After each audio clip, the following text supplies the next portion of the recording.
नमस्ते, मेरा नाम आमिना है और आप देख रहे हैं न्यूज़ टाइम मीडिया।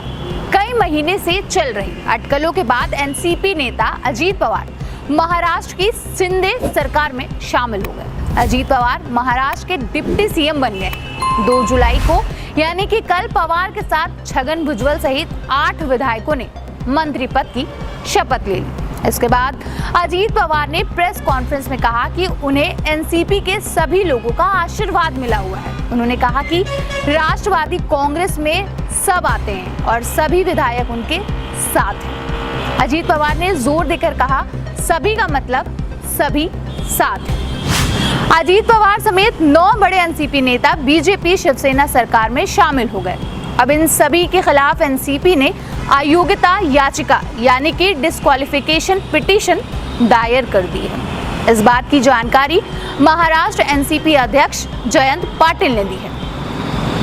उन्होंने बताया कि अयोग्यता याचिका महाराष्ट्र विधानसभा के अध्यक्ष राहुल नार्वेकर को भेजी गई है। खबर है कि एक मेल चुनाव आयोग को भी भेजा गया है। उसमें बताया गया कि एनसीपी रैंक और फाइल पार्टी के हेड शेयर यानी कि शरद पवार के पास है। पार्टी ने यह फैसला एनसीपी प्रमुख शरद पवार के नेतृत्व में लिया।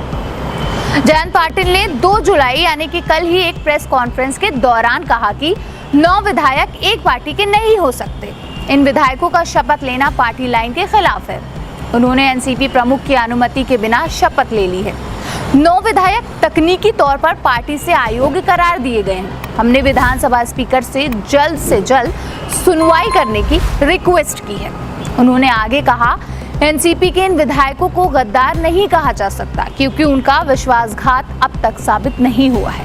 कई लोग हमारे संपर्क में हैं। इसी प्रेस कॉन्फ्रेंस में एनसीपी की कार्यकारी अध्यक्ष सुप्रिया सुले भी मौजूद रहीं। सुप्रिया सुले ने बड़ी अलग बात कही। उन्होंने कहा कि हमें राष्ट्रवादी भ्रष्ट पार्टी कहने वाली बीजेपी हमारे नेताओं का स्वागत कर रही है। कैसे?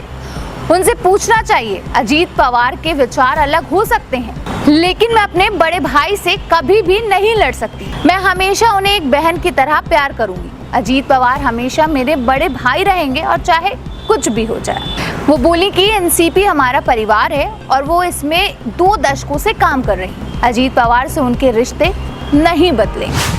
अब इस पूरे मामले में देखा जाए तो ये समझ नहीं आ रहा है कि एनसीपी एक तरफ तो उन विधायकों को अयोग्य बताकर अजीत पवार पर सीधे सवाल खड़ा कर रही है और दूसरी तरफ सुप्रिया सुले अजीत पवार को बड़ा भाई बता रही है।